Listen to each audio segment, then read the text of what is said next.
성도가 나아가야 할 길이 어떤 길? 광야길이라고 했죠. 예수 믿는 순간부터 우리는 광야길에 들어선 것과 같습니다.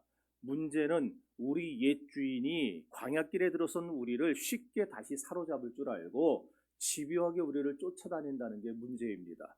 바로가 100만 대군을 동원해서 이스라엘 민족을 뒤쫓아왔듯이 옛 주인 마귀도 우리를 다시 되찾기 위해서 온갖 유혹과 시험으로 우리를 겁주며 걸음을 멈추게 하려고 듭니다. 이럴 때 우리는 어떻게 해야 된다고 했습니까? 분명한 확신과 믿음을 가져야 된다고 했어요. 하나님이 우리를 애굽에서 나오게 하셨다면 그리로 다시 돌아가게 하실 일이 없어요. 그걸 우리가 확신해야 됩니다. 믿어야 됩니다. 하나님 우리를 애굽으로 돌려보내지 않습니다. 그러므로 우리는 성도에게 주신 어떤 단번에 주신이라고 했죠. 성도에게 단번에 주신 믿음의 도를 굳게 붙잡고 살아가야 할 줄로 믿습니다. 그러니까 여러분 예수 믿고 나서 사람들과의 관계가 예전 같지 않아질 수 있어요. 예수 믿고 나면은 자꾸 뭔가 거기에 틈이 생기고 간격이 생기고 멀어질 수가 있습니다. 때로는 교회 안에서 이상한 사람들을 만납니다. 교회는 다 선하고 좋고 훌륭한 사람들만 있을 줄 알았는데 교회 들어왔더니 웬걸요 더 이상한 사람들도 있습니다. 그런 사람들 때문에 상처를 받고 아픔을 겪을지라도 여러분이 걷고 있는 그 광야길을 포기하면 안 된다라는 것이, 신앙을 버려서는 안 됩니다. 우리들 앞서 우리를 인도해 가시는 목자장 예수 그리스도를 바라보면서 끝까지 그분을 뒤쫓아가는 성도들이 되시기를 바랍니다. 그런 사람들이 받을 복이 뭐예요? 마침내 하나님이 바닷속 길을 보여주시잖아요. 바다에 길이 있는 게 누가 알겠어요? 누가 그 길을 봤습니까? 아무도 못 봤어요. 그런데 하나님이 끝까지 하나님이 어떻게 역사하시는가를 바라보며 기대하고 있던 자들에게 바다를 열어서 길을 보여주시고, 그리고 그들을 건너게 하셔서 마침내 가려던 땅에 그들을 들어가게 하셨다라는 것입니다. 이 사실을 믿으시기를 바랍니다. 오늘 그런 마음을 가지고 3절 말씀을 다시 읽어봅시다. 3절 시작.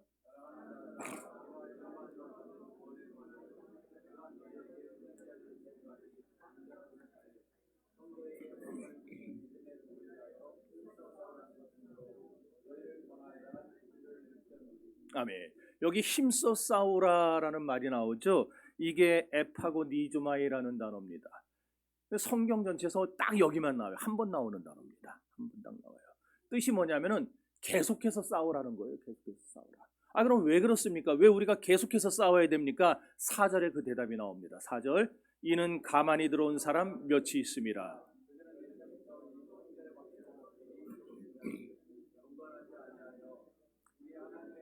도리어 방탕한 것으로 바꾸고 홀로 하나이신 주제 곧 우리 하나님 우리 주 예수 그리스도를 부인하는 자니라. 아멘. 교회 안에 가만히 들어온 사람 몇이 있기 때문이라는 거예요. 언제나 마귀는요 교회 들어올 때 조용히 들어옵니다. 그렇죠? 가만히 들어. 그러니까 성도들은 가만히 들어오는 마귀를 잘 깨닫지를 못해요. 만약에 마귀가 들어올 때 나 마귀야 밝히고 들어와요. 나 신천지야, 나 통일교야 그러고 들어오면 누가 그 사람 말 듣고 따라가겠어요? 근데 아닌 척 하거든요. 자기는 마귀라고 말 안 해요. 자기는 신천지라고 말 안 해요. 철두철미하게 보호색을 띠고 있습니다. 자, 여러분 이 사진에서 저게 뭐 같아요? 뭐 같아 보입니까? 나뭇잎이죠? 네, 가만히 보세요. 가만히 보세요.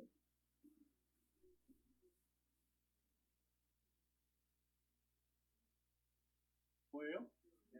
카멜레온이에요. 저렇게 하고 있으니 누가 알아먹어요 저거를. 마귀가 교회 들어올 때 저렇게 들어온다니까요. 그래서 뭐라 그럽니까? 광명의 천사로 위장하여 들어왔다 그러죠. 광명의 천사. 천사 같다니까요. 천사 같아요. 만일 하와가 사탄의 존재를 확실히 의식할 만큼 사탄이 요란 뻑적지근하게 막 찾아왔다면은 하와가 그 말을 들었겠습니까? 사탄이 사탄처럼 하고 왔으면은 하와가 그 앞에 서가지고 걔랑 같이 막 농담하고 얘기하고 했겠냐고요. 하와가 절대 안 하죠. 절대 안 해요. 그런데 보니까 하나님이 저주하시기 전이라 뱀의 모습도 지금과는 전혀 달랐어요. 그죠? 저주받은 후에 막 배로 발이 없어지고 배로 기어다니고 흙을 먹고 그렇게 된 거지, 저주받기 전에는 어떤 모습인지 잘 몰라요. 나중에 천국 가서 알아봐야지. 자, 어쨌든 하와가 서로 얘기할 만큼, 대화를 나눌 만큼 뱀이 징그럽지 않았을 거라는 겁니다. 보기에 괜찮았을 거라는 거예요. 의심스러운 게 없다는 거예요. 믿음직스러워요. 도리어 나를 위해 주는 것처럼 느껴집니다. 사단이 와가지고 계속 하와에 그냥 가려운 것을 긁어주고, 너 잘한다, 너 잘한다 이래주니까 자기를 위해주고 위로해주는 것 같아요. 그래서 사탄이 묻는 말에 순순히 대답해 주잖아요. 사탄이 사탄처럼 하고 갔으면은 하와가 대답해서 도망갔지. 또 마음에 품고 있던 불평불만까지 다 끄집어내서 사탄에게 늘어놓습니다. 그렇게 얘기하다 보니까 문제가 터지죠. 어떤 문제입니까? 나중에는요, 하나님의 말씀이 더 믿어지는 게 아니고 마귀의 말이 더 믿어져요. 더 그럴싸하게 느껴져요. 자, 하나님이 아담과 하와에게 동산 모든 나무의 실과는 마음대로 먹어도 되지만 동산 중앙에 있는 선악을 알게 하는 나무의 실과는 먹지 말라 그랬죠. 그리고 그걸 먹으면 반드시 죽는다 그랬어요. 반드시 죽는다 그랬어요. 근데 하와가 마귀와 대화하고 얘기를 듣다 보니까 하나님의 말보다 마귀의 말이, 사탄의 말이 더 신빙성이 있게 느껴지는 겁니다. 읽어봅시다. 창세기 3장 6절.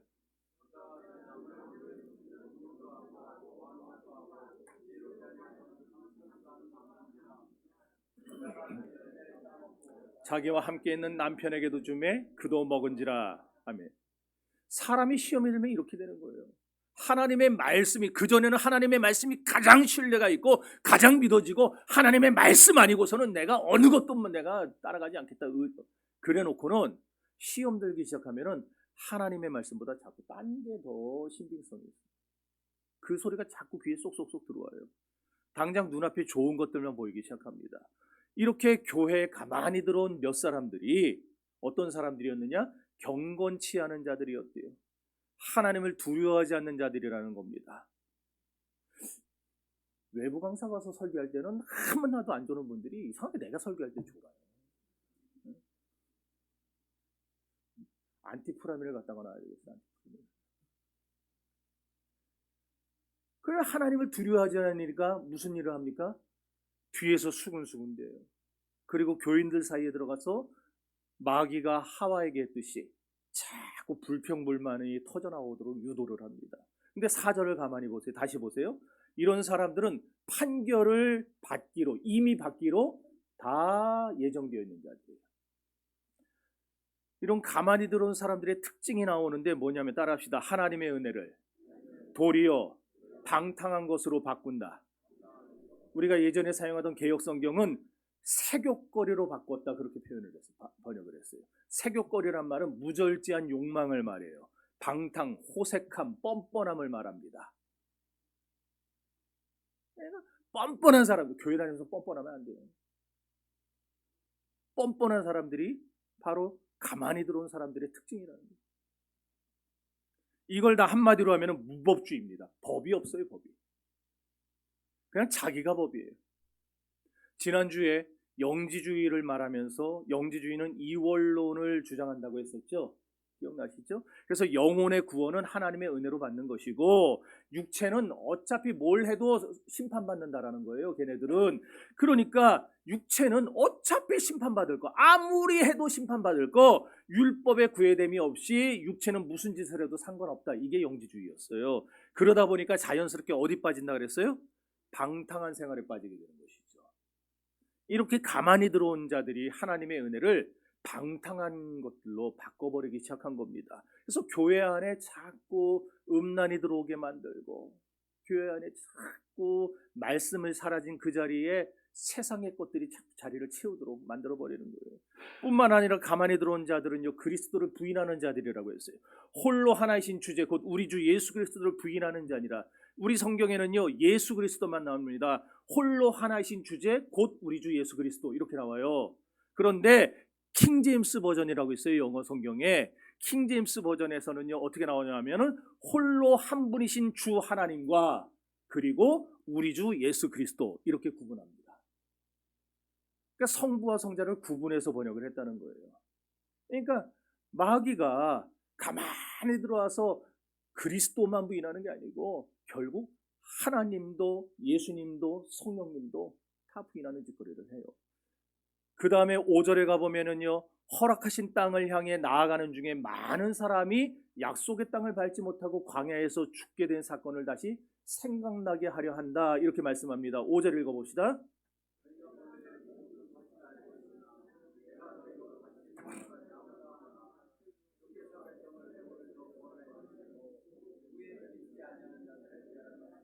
아멘.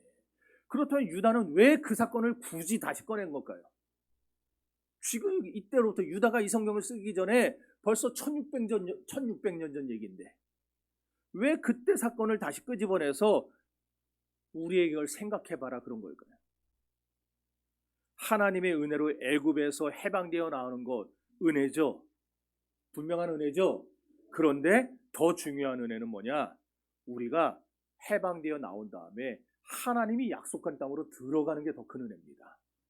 나오기는 나왔는데 들어가지 못하면은 그게 뭐겠어? 나왔으면 들어가야지. 오늘 저와 여러분이 예수를 믿기는 믿었는데 거기서 끝나면 안 되는 거예요. 예수를 믿었으면 하나님이 약속한 그 나라에 들어가야죠. 하나님이 천국에 들어간 우리가 살아야죠. 지금 유다가 그걸 말해주고 있는 거예요. 근데 당시에 출애굽한 백성들 중에 대다수가 가나안 땅에 들어갔습니까? 못 들어갔죠. 누구가 들어갑니까? 여호수아와 갈렙, 그럼 그 사람들만 들어갔어요? 아니요 한 사람 대답해 보세요. 누가 들어갔습니까? 그럼 또 레위인 다 들어갔어요? 네. 정확히 얘기하죠. 지금 여러분 헷갈릴 거예요. 지금 저 대답 들으면서 분명히 성경에는 여호수아와 갈렙만 들어갔다고 했는데 뭔가 역사서를 집에 가서 찬찬히 다시 들여다보세요. 그러면 거기에 제가 말한 답이 나올 겁니다. 여호수아 갈렙 들어갔죠. 그리고 일부 제사장들과 일부 레위인들이 들어가요. 그리고 백성들 중에도 일부가 들어갑니다. 어떤 일부가 들어가느냐? 끝까지 하나님 편에 섰던 백성들. 하나님 편에 끝까지 섰던 백성들은요, 여호수아와 갈렙과 함께 제사장과 레위인들과 함께 약속의 땅에 들어갑니다. 이게 중요한 거예요. 어쨌든 거의 대부분의 백성들이 꾀임에 빠져가지고 약속의 땅에 들어가지 못했다는 것은 실로 민족적인 비극이 아닐 수 없죠. 좀 길지만은 우리 고린도전서 10장에 아주 중요한 말씀이 나옵니다. 10장 1절부터 11절까지를 우리 길지만 다 같이 읽어봅시다. 형제들아, 나는 너희가 알지 못하기를 원하지 아니하노니 우리 조상들이 다 구름 아래에 있고 바다 가운데로 지나며 모세에게 속하여 다 구름과 바다에서 세례를 받고 다 같은 신령한 음식을 먹으며 다 같은 신령한 음료를 마셨으니 이는 그들을 따르는 신령한 반석으로부터 마셨음에 그 반석은 곧 그리스도시라. 그러나 그들의 다수를 하나님이 기뻐하지 아니하셨으므로 그들이 광야에서 멸망을 받았느니라. 이러한 일은 우리의 몸보기가 되어 그리고 하여금 그들이 악을 즐겨한 것 같이 즐겨하는 자가 되지 않게 하려 함이니 그들 가운데 어떤 사람들과 같이 너희는 우상 숭배하는 자가 되지 말라.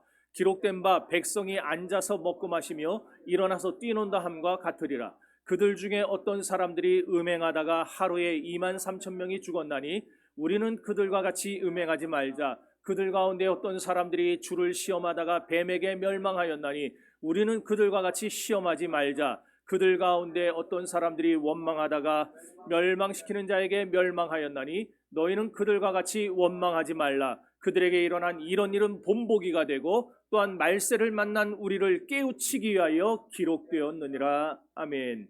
설명이 필요 없을 정도로 분명한 메시지 아닙니까? 조심하라는 거예요. 깨어있으라는 겁니다. 조심하지 않으면 나도 모르는 사이에 마귀의 꼬임에 넘어갈 수 있어요.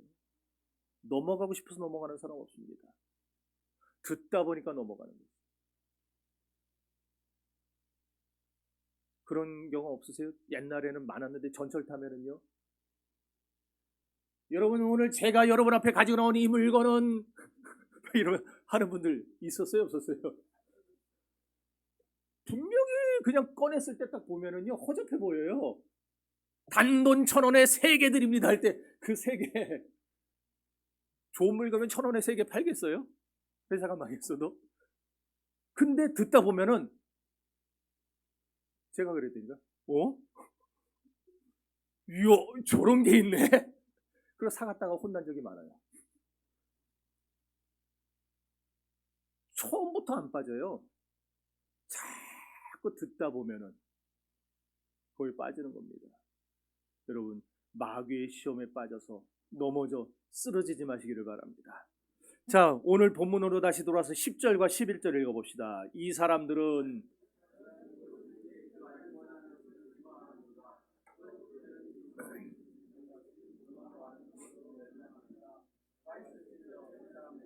가인의 길에 행하였으며 삭슬 위하여 발람의 어그러진 길로 몰려갔으며 고라의 폐역을 따라 멸망을 받았도다. 아멘.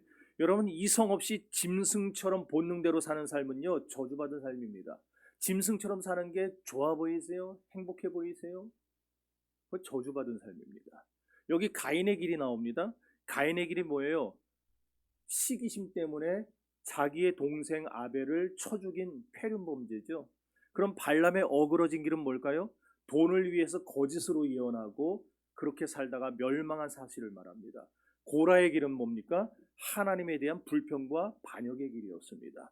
결국 이런 사람들은 교회를 다니면서도 이렇게 가인의 길로 가고 발람의 길로 가고 고라의 길로 가는 사람들은 어떤 사람들과 같으냐?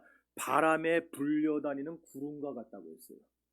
바람이 부는 대로 구름이 이렇게, 어저께인가요? 그저께인가요? 구름 기가 막혔던 날이 있었는데, 목요일이었나요? 우리 신방 받고 목요일 날 기가 막히더라고요. 시간만 있었으면 우리 성도들하고 드라이브를 가고 싶을 정도로 쫙 구름이 있는데 바람이 부는 대로 애들이 슝 이래요. 그런 구름이 보기에는 예뻐 보이는데 그 속엔 물이 없어요. 그런 구름 속엔 물이 없어요. 그러니까 그런 구름들이 하늘에 가득한 거는요, 농부들이 보면서 구름이 많으니까 비가 오겠지 기다리는 농부들을 속이는 구름이에요. 그런 사람들은 죽고 또 죽어, 또 뭐라 그럽니까? 뿌리까지 뽑힌 열매 없는 가을나무와 같다, 또 그랬어요. 영영 소망이 사라져 버렸다는 겁니다. 뿌리까지 뽑혔으니 어떻게 거기서 다시 열매를 맺겠어요? 뿐만 아니라 또 뭐라고 합니까? 자기 수치의 거품을 뿜는 바다의 거친 물결이라. 이런 사람들이 갈 곳이 어디냐? 유다는 한마디로 영영이 예비된 캄캄한 흑암뿐이라, 이렇게 대답을 해줍니다. 시편 1편에도 보면 의인의 길은 여호와께서 인정하시나 악인의 길은 망하리로다 그랬죠. 망하리로다. 여러분, 그러니까 악인의 길, 가만히 들어온 사람들의 길은요, 결국 패망의 길입니다. 망하는 길이에요. 그러니까 우리가 가는 길하고 달라요. 이렇게 16절까지 가만히 들어온 이단자들에 대해서 정죄한 유다는 17절부터는 성도들에 대한 사랑의 권면을 하기 시작합니다. 우리는 여기서 목양의 바른 정신을 발견할 수가 있어요. 여러분, 목양이라는 게 뭡니까? 목양, 양을 기르는 거죠. 먹이는 거죠. 양을 섬기는 거예요. 기르고 먹이고 섬기는 거, 이게 목양이에요. 그럼 먹이고 기르고 섬기려면은 목자가 양을 어느 정도 사랑해야 되겠습니까? 어느 정도 사랑해야 되겠어요? 양이 아프면 밤새 기도해 줘야 돼요. 제 동기 중에 시골에서 목회하는 목사님이 한 분 있습니다. 어느 교인이 한밤중에 새벽 2시에 전화를 했대요. 목사님, 큰일 났습니다. 빨리 집에 와주세요. 빨리 집에 와주세요.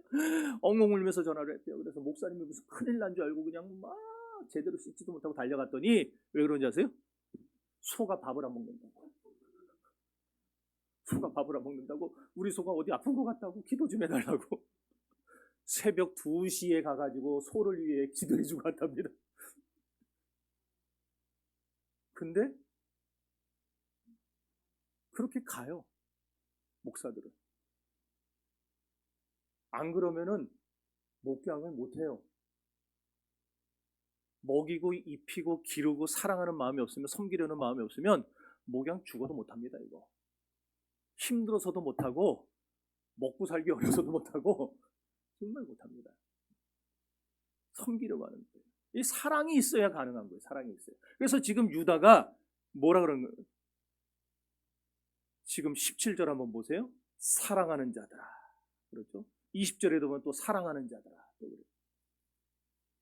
유다의 마음속에 사랑이 있었기 때문에 이 교인들을 향해 그 사랑의 마음으로 그들에게 이런 권면을 하고, 근데 이렇게 양떼에게는 지극히 관용적이고 사랑을 베풀던 유다가 진리를 훼손하고 왜곡시키는 이단에 대해서는요 아주 철저하게 공격을 한 거예요. 유다뿐만이 아니죠, 모든 사도들이 이단에 대해서는요 가혹할 정도로 강하게 책망하고 저주합니다. 이단들과는 인사도 하지 말라 그랬어요. 야고보는 이단들과 인사도 하지 말아라. 심지어 바울은 갈라디아에 있어서 뭐라 그랬어요? 내가 전한 복음 외에, 여러분에게 그런 믿음이 있으면 좋겠어요. 황 목사가 전하는 복음 외에 다른 소리, 이상한 소리들을 전하는 것들은 다 저주를 받을지어다. 여보 아멘 안 하잖아. 아멘 안 하잖아. 제가 전하는 복음 외에 여기에다 자꾸 뭔가 섞어가지고 뭔가 넣어가지고 여기다 참 그냥 이렇게 아주 달콤한 거, 그럴듯한 거 섞어가지고 이렇게 먹여주려고 하는 사람들에게 그들과 말 섞고 듣고 하다 보면은 하다가 쫓아간다니까요.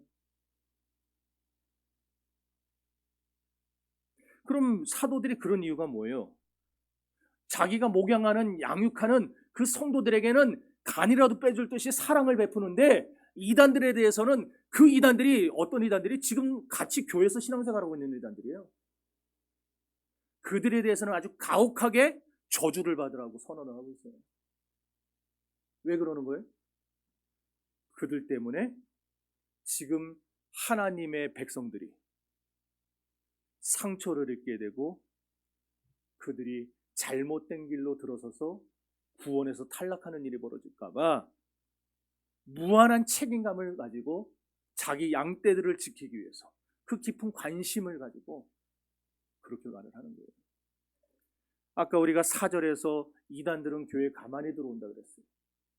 디모데후서 3장 5절에도 보면은 경건의 모양은 있으나 경건의 능력은 부인하는 자들이 가만히 들어왔느니라 그랬어요. 그러니까 경건의 모양은 있는 자들이에요. 그래서 교회에 들어와 가지고 자꾸 분란을 일으킵니다. 지도자들에 대해서, 목사에 대해, 장로에 대해, 우리 권사님들의 집사님들에 대해, 그 다음에 선생님들에 대해, 교회 목자, 구역장들에 대해 자꾸 불평불만을 조장합니다.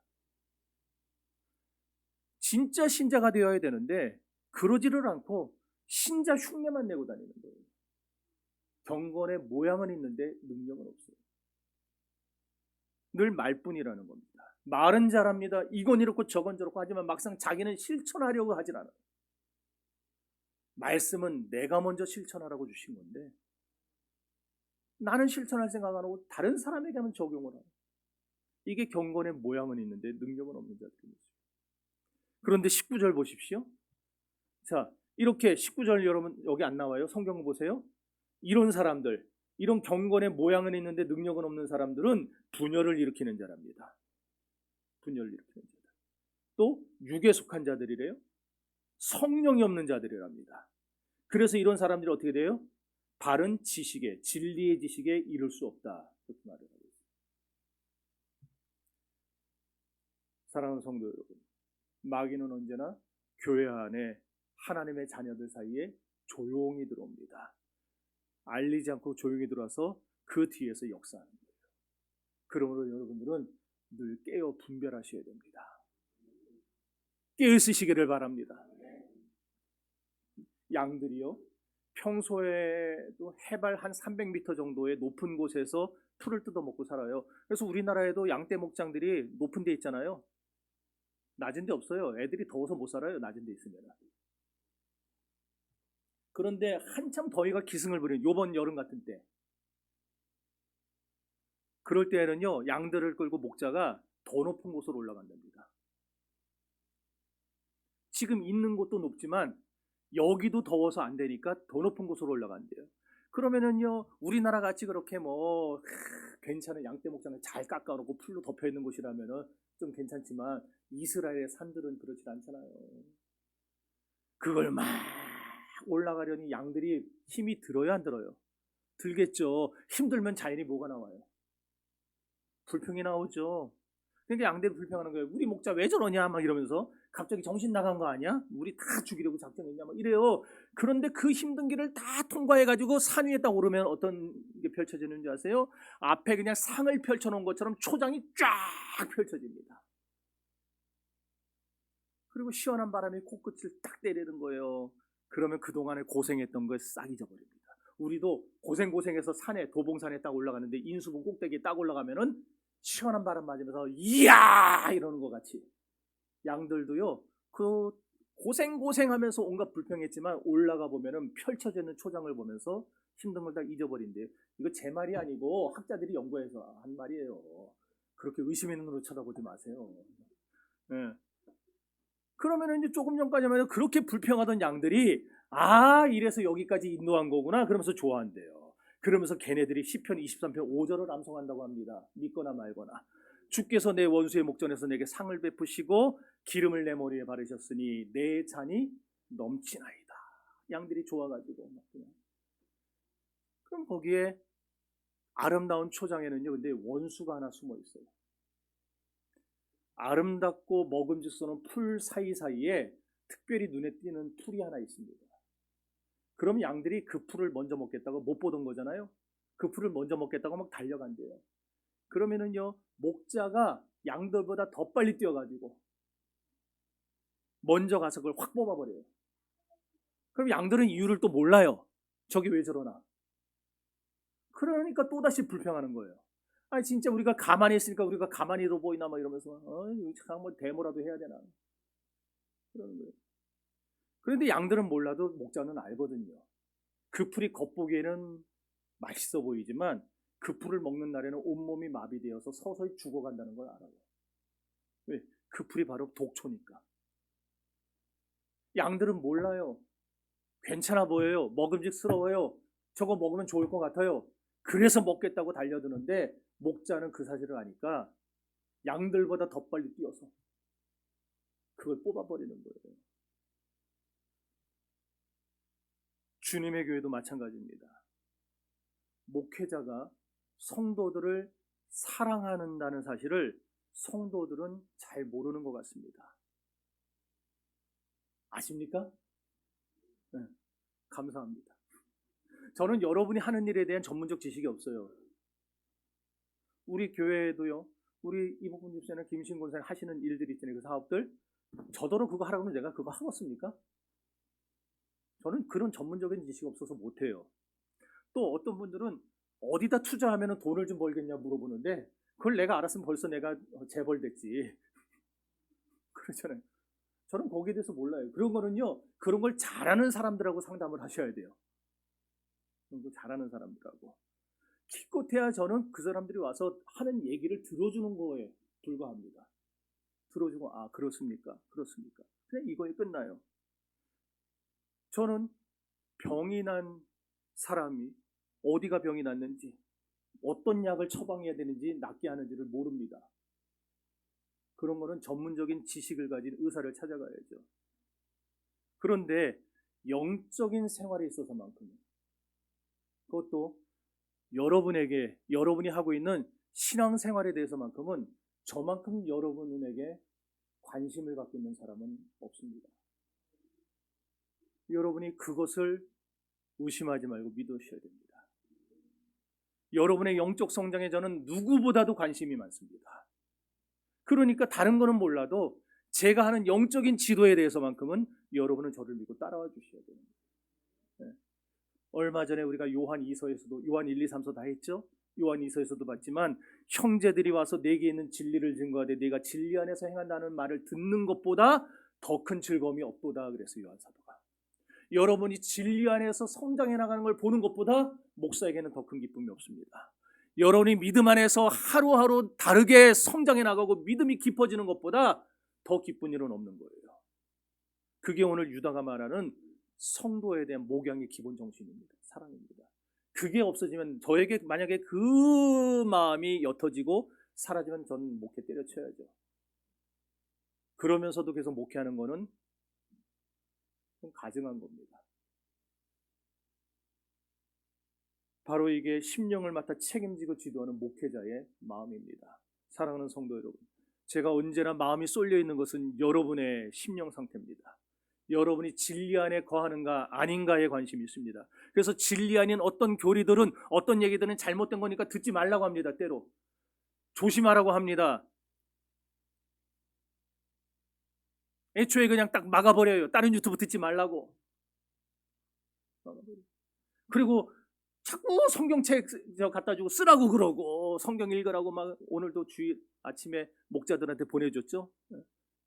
자꾸 읽으라고 그러고. 귀찮아 죽겠어요. 그죠? 얼마나 귀찮아요, 여러분들. 근데 자꾸 하는 거예요. 그런데 여러분이 저를 신뢰하고 따라오면은요, 최소한 신앙생활을 하는 데 있어서 잘못될 염려는 없습니다. 아멘. 자, 17절 다시 읽어봅시다. 17절 시작.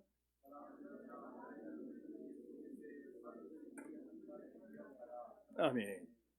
여기 사도들이 미리 한 말이라는 게 어떤 사도가 한 말이냐, 그거는 안 나와 있으니까 잘 몰라요. 다만 요한도 바울도 베드로도 다 똑같은 말들을 했어요. 이단을 경계하는 말을 했습니다. 그리고 사도들이 미리 한 말을 기억하라는 것은요, 우리에게 가르쳐주는 바가 뭐냐, 성경 중심의 신앙생활만이, 말씀 중심의 신앙생활만이 이단을 이길 수 있는 길이라는 사실을 암시해 주는 거예요. 그래서 예수님이 그 본을 보여주셨죠. 마귀가 예수님께 와서 예수님을 3번 시험할 때에 예수님은 그 3번 다 말씀으로 이기셨습니다. 경에 기록되었을 때, 말씀에 기록되었을 때 주님은 말씀으로 이겨내셨어요. 그렇다면 그분을 따라가는 제자들인 우리 또한 말씀으로 살아갈 때에, 말씀을 앞세울 때에 이단의 그 공격을 피하고 우리가 우리의 신앙의 순전함을 지킬 수 있게 되는 것입니다. 또 18절 보시면은요, 이런 사람들은요 성도들을 조롱했어요. 근데 문제는 뭐냐, 여러분도 어디 나가보면은 안 믿는 사람들 여러분 조롱할 때 있죠. 비웃고 우습게 볼 때 있어요. 근데 문제는 성도를 조롱하는 게 뭐와 같느냐, 하나님을 조롱하는 것과 똑같다라는 거예요. 하나님 조롱하는 게 똑같아요. 근데 하나님 조롱하는 그것이 바로 경건치 않은 자들의 특징이에요. 그런 모습이에요. 또 19절 가보면 이 사람들은 분열을 일으키는 자들이라 했는데 개역 성경에 보면 당을 짓는 자라고 했어요. 그러니까 마귀의 특징은 갈라놓는 겁니다. 그래서 가정에 마귀가 틈타면요 자꾸 갈라지게 만들어요. 부모와 자식이 갈라지게 만들고, 아내와 남편의 마음이 갈라지게 만들고, 친구와 친구 사이를 갈라지게 만들고, 이게 마귀가 교회 들어오면 목사와 성도 사이를 갈라지게 만들어요. 성도와 성도 사이를 또 갈라지게 만듭니다.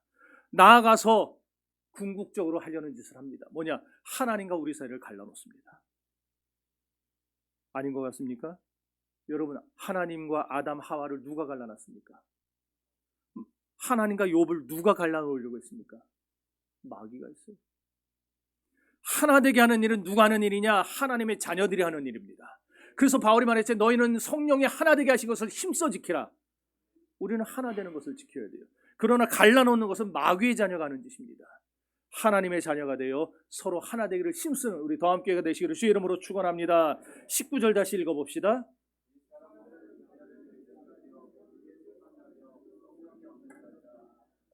영지주의자들은요 사람을 영과 혼과 육체로 구분했습니다.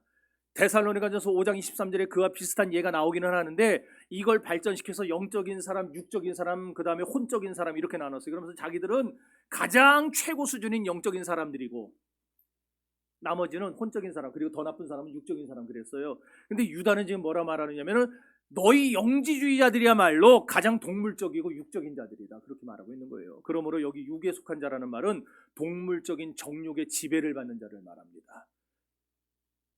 사람의 모습을 하고 있는데 짐승처럼 그냥 본능에 따라 움직이는 사람들, 이런 사람들은 또 어떤 사람이냐, 성령이 없는 자들이에요. 근데 로마서 8장 9절에는 아주 무서운 말을 합니다. 누구든지 그리스도의 영이 없으면 그리스도의 사람이 아니니라 그랬어요.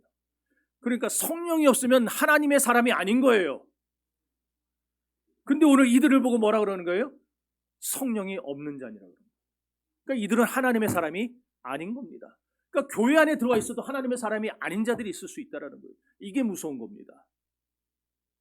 그래서 가만히 들어온 이 사람들이 성령이 없으니까 돌아다니면서 당을 짓고 돌아가면서 사람 사이를 갈라놓고 육적인 행동들을 하게 되는 거예요. 이제 20절부터는 유다가 성도들 향해 적극적인 권면을 하기 시작합니다. 20절과 21절 읽어봅시다.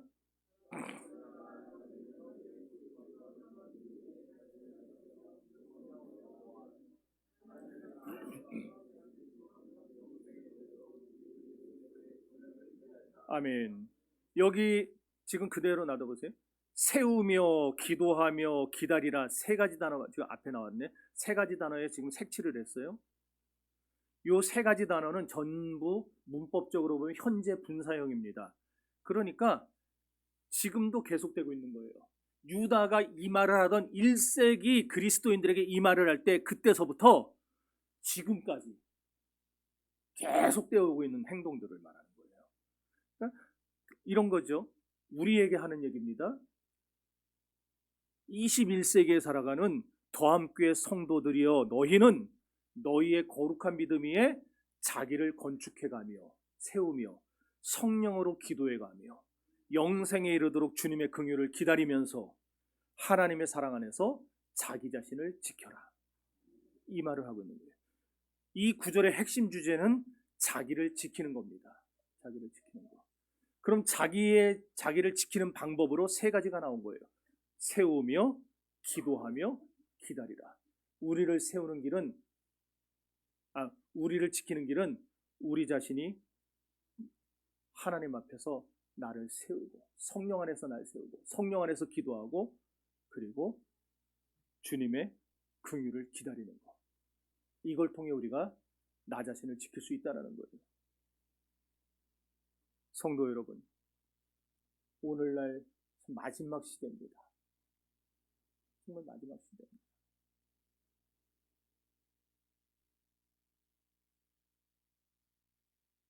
얼마 전에 저기 대림동 대림교회 맞은편에 건물 하나가 삐쭉 7층짜리인가 몇 층짜리가 쭉 있어요. 흰색 건물인가 아이보리색인가 그래요. 거기 5층에 신천지 예수교 증거장막 성전 영등포 교회. 왜 지들이 교회라고 쓰는지를 모르겠어요. 거기서요 사람들이 쏟아져 나오는데, 저녁 시간에 평일날 저녁이에요. 수요일도 아니고 금요일도 아니에요. 제가 수요일 저녁 금요일 저녁엔 여기 있지 어디 딴 데 못 있잖아요. 그냥 평일날 저녁이에요. 그 앞을 지나가는데 수백 명이 쏟아져 내려요. 근데 그 사람들 중에 절반 이상이 젊은 애들이에요. 20대 30대. 우리 교회에서 20대 30대 찾으려면 눈에 불을 켜고 찾아야 되는데 거기는 애들이 쏟아져 나와요. 마지막 때입니다. 마지막 때. 이런 시대에 우리가 어떻게 이단에 물들지 않을 수 있겠습니까? 거룩한 믿음으로 자기 자신을 건축해야 됩니다.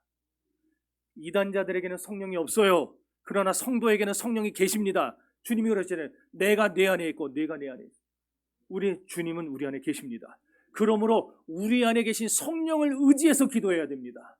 여러분이 하고 싶은 기도를 하는 게 아니라 성령에 의지해서 기도해야 됩니다. 그러면서 영생에 이르도록 우리 주 예수 그리스도의 긍휼을 기다리셔야 됩니다. 영생은 그리스도의 재림의 날에 실현될 겁니다. 그러니 재림의 때를 기다리면서 그때에 나타날 주님의 긍휼을 바라보면서 사는 것이 바로 성도의 경건인 것입니다. 22절과 23절을 읽어봅시다.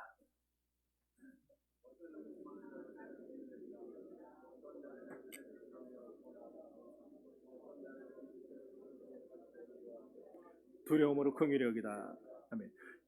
여러분, 의심하면요 두려워지고 흔들립니다. 의심하면 두려워져요. 이런 사람들을 긍휼히 여기래요. 신앙생활 같이 하다가 그런 자들에게 꼬임을 받아서 의심하고 두려워하는 사람들이 보이거들랑 긍휼히 여기셔요. 그럼 긍휼히만 여기느냐? 어떤 자는 불에서 끌어내야 돼요. 그러니까 아직 깊지 않다면은, 이제 그런 거에 접촉한 지 얼마 안 된 사람이라면 그 불구덩이 속에 들어가는 거 뻔히 보면서 가만히 있지 말고 끄집어내줘야 됩니다. 그리고 세상에 있는 자들, 예수를 모르고 죽어가는 자들, 우리는 그들을 끄집어내줘야 됩니다. 그들이 가는 길은 뻔하잖아요. 이렇게 살다가 마지막 날 주님이 천국과 지옥을 예비하셨는데 그들이 갈 곳은 천국은 아닐 거예요. 그러면 뻔한 데로 가지 않겠습니까? 그곳에 들어가는 그들을 불쌍히 여기고 끄집어 내주셔야 됩니다.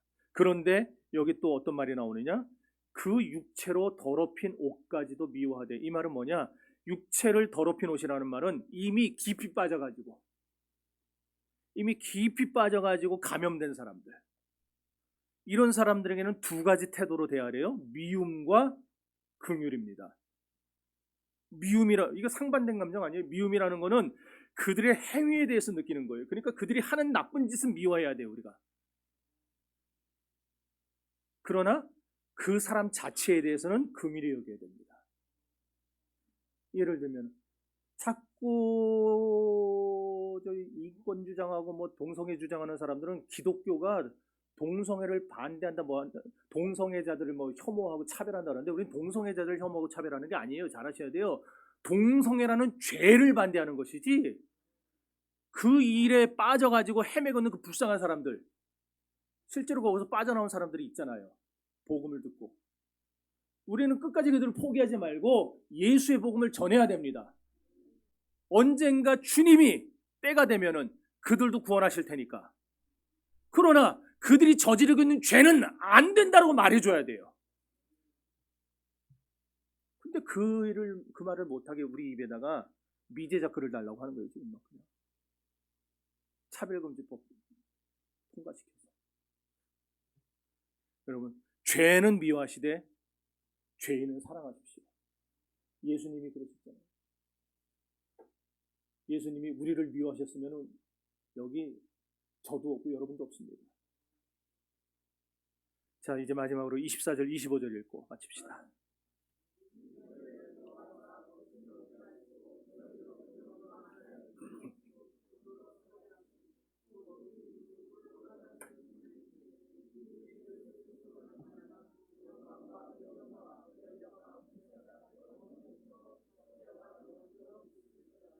아멘.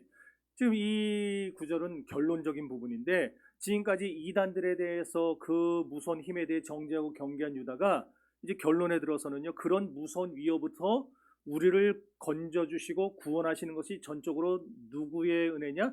하나님의 보호하심 덕분이다, 이런 말을 하고 있는 거예요. 여기서 보호한다는 말은 목자가 양떼를 지키는 모습에서 유래했습니다. 그러니까 목자가 두 눈 부릅뜨고 양떼를 지키는 한 양은 안전합니다. 목자가 한눈 팔면은 위험하지만 목자가 두 눈 부릅뜨고 있으면 안전합니다. 그래서 제가 불교 촬영할 때 눈 부릅뜨고 여러분 기도하잖아요. 뭐가 들어오나. 다윗이 시편 23편 6절에서 한 말씀 여러분 아마 기억하실 겁니다. 나의 평생에 주의 선하심과 인자하심이 정녕 나를 따르리니. 그 다음에 뭐라 그래요? 내가 여호와의 집에 영원히 거하리로다. 하나님은 우리 평생에 우리를 지켜주시고 우리와 함께 하시며 이 세상을 떠날 때에도 우리를 하나님의 집으로 인도해 가실 것입니다. 그 영원한 하나님 집에 들어가서 살게 되는 거, 그게 우리 공로입니까? 제가 만약 그 집에 들어가 살게 된다면 그게 나 때문입니까? 내가 잘해서 그렇습니까? 내가 그래 평생 그냥 힘겹게 목회 생활을 잘해서 그렇습니까? 아닙니다. 그리스도께서 우리를 대신하여 죽어주심으로 주님의 공로를 의지하는 그걸 보시고 우리를 구원하시는 거예요. 하나님의 큰 사랑이 우리를 용납해 주셨기 때문에 우리가 구원받는 것이지 내가 잘해서 구원받는 게 아닙니다.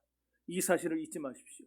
그러므로 영원토록 우리가 할 수 있는 것, 아버지께 할 수 있는 건 뭐예요? 그리스도 안에서 우리를 구원하신 하나님 아버지께 모든 위엄과 영광과 존귀와 권력과 권세를 그 아버지께 돌려드리는 것입니다. 여러분의 사는 날 동안에 주님께 모든 영광을 돌리며 사십시오. 그것이 그리스도 안에서, 그리스도의 사랑 안에서 구속받은 저와 여러분이 마땅히 걸어가야 될 광야의 길이며 바른 신앙의 길입니다. 기도합시다.